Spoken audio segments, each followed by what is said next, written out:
Hello students, मैं हूं DR. Chauhan और मेरे YouTube channel science star classes पर आप सभी का स्वागत है। विद्यार्थियों, हमने पिछले वीडियो में बात करी थी आवर्तबीजी पादपों में जनन। आवर्तबीजी पादपों में जो जनन है मुख्यतः दो प्रकार का होता है, अलैंगिक जनन और लैंगिक जनन।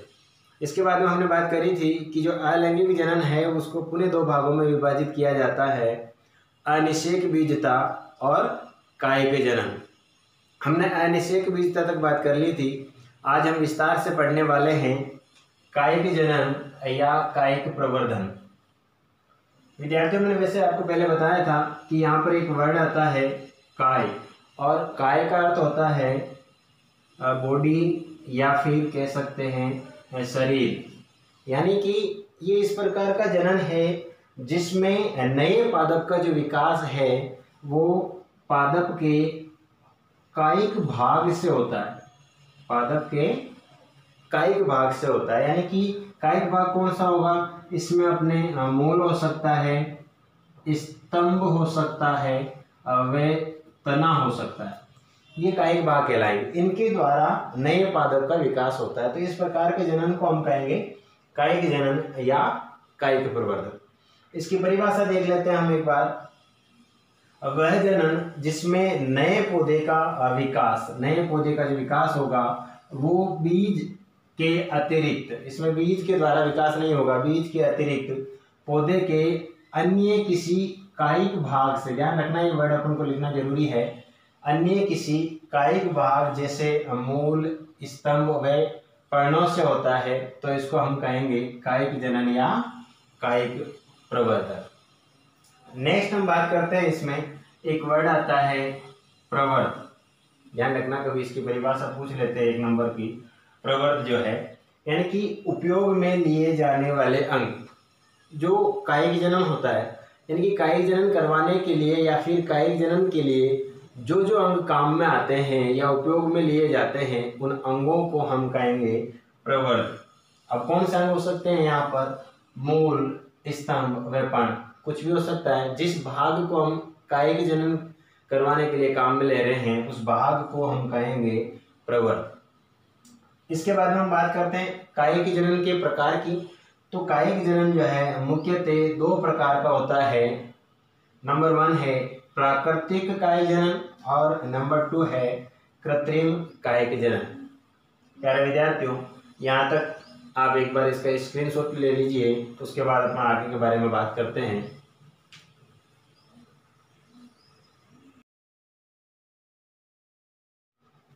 नेक्स्ट हम बात करते हैं प्राकृतिक कायिक प्रवर्धन के बारे में।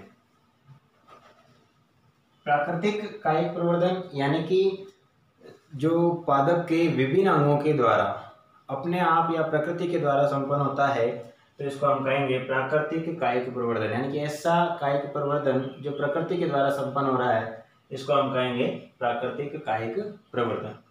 पादप के विभिन्न अंगों के द्वारा ये संपन्न होता है। कौन से अंगों से हो सकता है?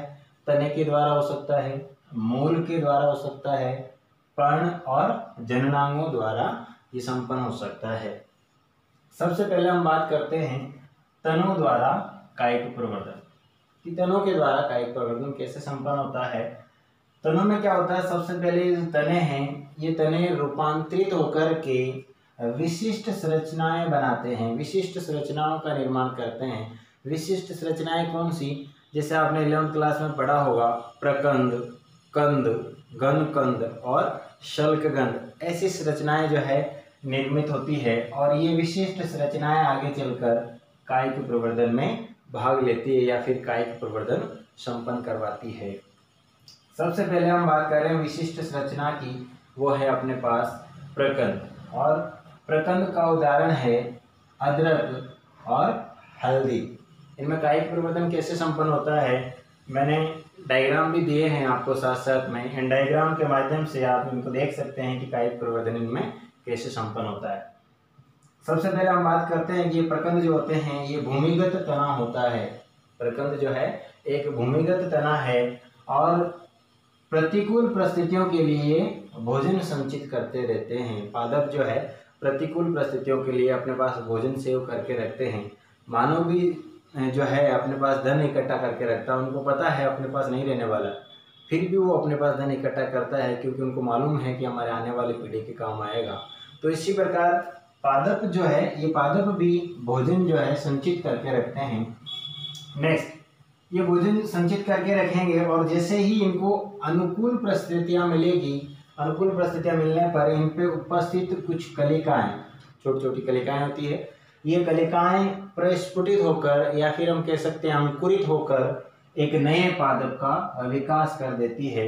इसको हम कहेंगे प्रकंद या फिर प्राकृतिक कायिक प्रवर्धन जो है तने में हो रहा है। और कौन सा भाग है तने के द्वारा भी? सबसे पहले प्रकंद के द्वारा। नेक्स्ट है दूसरा, विशिष्ट संरचना है दूसरी इसमें कंद, और कंद का प्रचलित उदाहरण है अपने पास आलू या पोटैटो। इसको भी मैंने डायग्राम दिया है, आप इसको देख सकते हो कि इसमें किस प्रकार से कायिक प्रवर्धन संपन्न होता है। ये भी एक क्या है? भूमिगत तना है। हमें ध्यान रखना है विद्यार्थियों, कई बार मैं मेरी क्लास में बच्चों से पूछता हूँ कि जो आलू है वो पादप का कौन सा भाग है, बच्चों को पता नहीं रहता है, कुछ जड़ बताते हैं, कुछ फल बता देते हैं। तो हमें ध्यान रखना है कि जो कंद है, इसका उदाहरण हम आलू ले रहे हैं, ये भूमिगत तना होता है या रूपांतरित तना कह सकते हैं। रूपांतरित तना कैसे है कि ये भोजन संचय करेगा, भोजन को सेव करेगा, और भोजन सेव करने के कारण ये फूल करके मोटा हो जाता है, इतना होता है, लेकिन भोजन संचय होने के कारण या सेव होने के कारण ये फूल करके बड़ा हो जाता है, जिसको हम आलू के रूप में जानते हैं। नेक्स्ट है, इस आलू के ऊपर कुछ छोटी छोटी कलिकाएं उपस्थित होती है, और इन कलिकाओं को, ये जो छोटी छोटी कलिकाएं उपस्थित होती है, इन कलिकाओं को हम आँख के नाम से जानते हैं। ध्यान रखना है, कई बार ये क्वेश्चन पूछ लेते हैं कि जो आलू पर कलिकाएं होती है उनको किस नाम से जाना जाता है? आँख के नाम से जाना जाता है। ये जो कलिकाएं होती है, जब इनको अनुकूल परिस्थितियाँ मिलेगी तो ये प्रस्फुटित हो जाएगी या अंकुरित हो जाएगी और एक नए पादप का विकास कर देती। इस प्रकार से कायिक जनन या कायिक प्रवर्धन जो है वो संपन्न होता है। तो अपने पास दो पढ़ लिए अपन ने, तनों के द्वारा कायिक प्रवर्धन नंबर 1 हो गया अपने पास प्रकंद, और नंबर 2 हो गया कंद। एक बार आप इसका स्क्रीनशॉट ले लीजिए। नेक्स्ट बात करेंगे अपन आगे।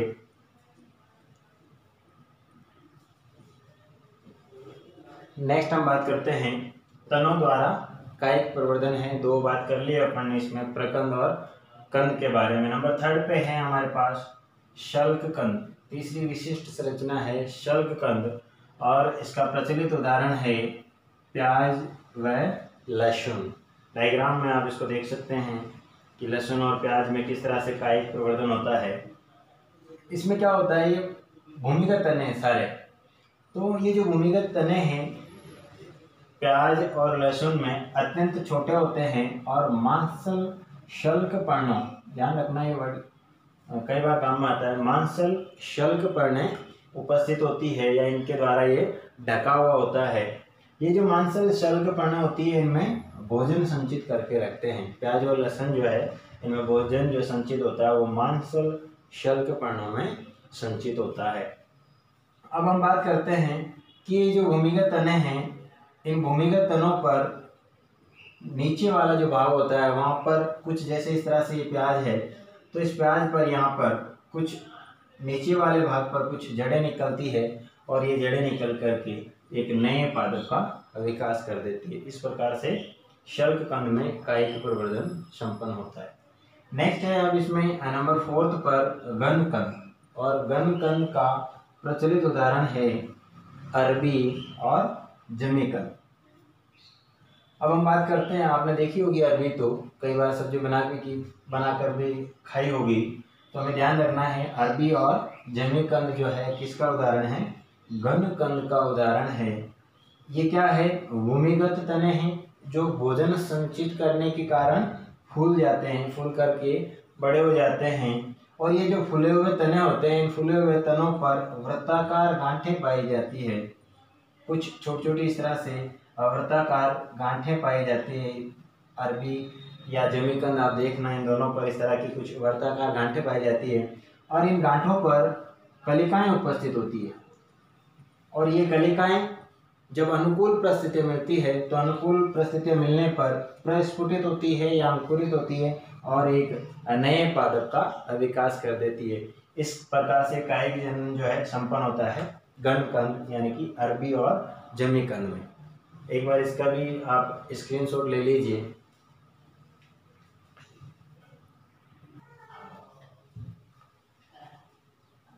तनों द्वारा कायिक प्रवर्धन में नेक्स्ट हम बात करते हैं, नंबर 5 पे है अपने पास ऊपरी भूस्तरी। ऊपरी भूस्तरी में उदाहरण है दूब घास और मार्सिलिया। विद्यार्थियों ध्यान रखना है, मार्सिलिया यहाँ पर वानस्पतिक नाम है इसलिए इसको अंडरलाइन किया गया है। सभी को ध्यान रखना है, जहाँ पर भी हम वानस्पतिक नाम यानी बोटनिकल नेम लिखते हैं वहाँ पर अंडरलाइन करना हमें जरूरी होता है। आपने 11वीं क्लास में पढ़े होंगे ये नियम। नेक्स्ट हम बात करते हैं ऊपरी भूस्तरी जो है, इसमें तना जो है भूमि पर क्षैतिज वृद्धि करता है। क्षैतिज यानी कि इस तरह से वृद्धि करेगा, जैसे ये भूमि है तो इसके ऊपर इस तरह से क्षैतिज वृद्धि करता है, ये इसकी डायरेक्शन रहेगी, है ना। तो इसमें जो तना है वो क्षैतिज वृद्धि करता है और इस तने पर कुछ पर्व संध्या उपस्थित होती है। पर्व संध्या कैसे, पर्व संध्या किसे कहते हैं, जैसे आपने गन्ना देखा होगा, गन्ने में क्या होता है, इस तरह का पादप होता है और उसके बीच बीच में ऐसी संरचनाएं आपको नजर आती है, इस तरह की संरचनाएं आपको नजर आती है। तो यहाँ पर ये वाला जो भाग है यहाँ से लेके यहाँ तक, ये तो कहलाएगा पर्व, और ये जो भाग है ये भाग कहलाता है पर्व संधि। तो यहाँ पर पर्व और पर्व संज्ञा पाई जाती है, तो इसमें तने पर कुछ पर्व संज्ञा पाई जाती है। दूब घास, जैसे घास तुम लोगों ने देखी होगी, उसमें इस तरह की संरचनाएं देखने को मिलती है। तो ये जो पर्व संज्ञा होती है, इन पर्व संज्ञाओं से नीचे की ओर जड़ों का विकास होता है और ऊपर की ओर पत्तियों का विकास होता है। मैं थोड़ा सा समझा देता हूँ इसको। जैसे दूब घास का उदाहरण ले रहे हैं, ये भूमि है और इस भूमि पर घास का पौधा लगा हुआ है। तो ये जो घास का पौधा है इसमें क्या होता है, इस तरह से ये भूमि पर क्षैतिज वृद्धि करता है, इस तरह से, क्योंकि इसका जो तना होता है इतना कठोर या मजबूत नहीं होता है, तो भूमि पर क्षैतिज वृद्धि करता है। अब ये क्षैतिज वृद्धि करेगा तो इसमें पर्व संज्ञा पाई जाती है बीच बीच में, और इन पर्व संधियों से जड़ें निकल आती है और ऊपर की तरफ पत्तियां निकल आती है। इस तरह से प्रोसेस चलता रहता है आगे की ओर और एक नए पादप का विकास होता रहता है। ऐसा दूब घास में देखने को मिलता है या फिर मार्सिलिया में देखने को मिलता है। नेक्स्ट इसके बाद में अपने पास है नंबर 6 पे भूस्तरी। भूस्तरी का प्रचलित उदाहरण है स्ट्रॉबेरी। स्ट्रॉबेरी में क्या होता है प्यारे विद्यार्थियों, देखो इसमें क्या होता है, एक मुख्य तना होता है, जैसे ये मुख्य तना है यहाँ पर, और इस मुख्य तने के आधारी भाग से, यानी कि जो सबसे नीचे वाला भाग है, इस आधारी भाग से कुछ पार्श्व शाखाएं निकलती है साइड में। पार्श्व का मतलब होता है साइड में, यानी कि कुछ पार्श्व शाखाएं निकलती है और ये पार्श्व शाखाएं वायवीय वृद्धि करती है, भूमि से कुछ ऊपर की ओर, है ना, वायवीय वृद्धि करती है और आगे चल करके भूमिगत हो जाती है। भूमिगत होने पर यहाँ पर कुछ जड़ें निकलती है नीचे की तरफ और ऊपर की तरफ वापस एक नए पादप का विकास हो जाता है। इस तरह से कायिक प्रवर्धन होता है स्ट्रॉबेरी में और इसको हम कहते हैं भूस्तरी। नेक्स्ट है नंबर 7 पे अंत्य भूस्तरी। मैंने इन तीनों को साथ में लिखा, ऊपरी भूस्तरी, भूस्तरी और अंत्य भूस्तरी। अंत्य भूस्तरी का प्रचलित उदाहरण है पुदीना और गुलदाउदी। ये दो पादप हैं जिनमें अंत्य भूस्तरी प्रकार का कायिक प्रवर्धन पाया जाता है। इसमें क्या होता है प्यारे विद्यार्थियों, मुख्य तना होता है, जैसे यहाँ पर ये मैंने मुख्य तना बनाया है, और इस मुख्य तने के आधारी भाग से कुछ पार्श्व शाखाएं निकलती है, जैसे मैंने एक शाखा को यहाँ पर निकलते हुए बताया। इस तरह से पार्श्व शाखाएं निकलती है और ये कुछ दूरी तक भूमिगत वृद्धि करती है, यानी कि भूमि के अंदर की ओर वृद्धि करेगी और पुनः वायवीय होकर के एक नए पादप का विकास कर देती है। इस प्रकार का कायिक प्रवर्धन हमें पुदीना और गोदावरी में देखने को मिलता है और इसे हम कहते हैं अंत्य भूविस्तारी। तीनों के मैंने डायग्राम दिए हैं, डायग्राम आप देख सकते हैं किस प्रकार से इनमें कायिक प्रवर्धन होता है। एक बार इसका आप स्क्रीनशॉट ले लीजिए।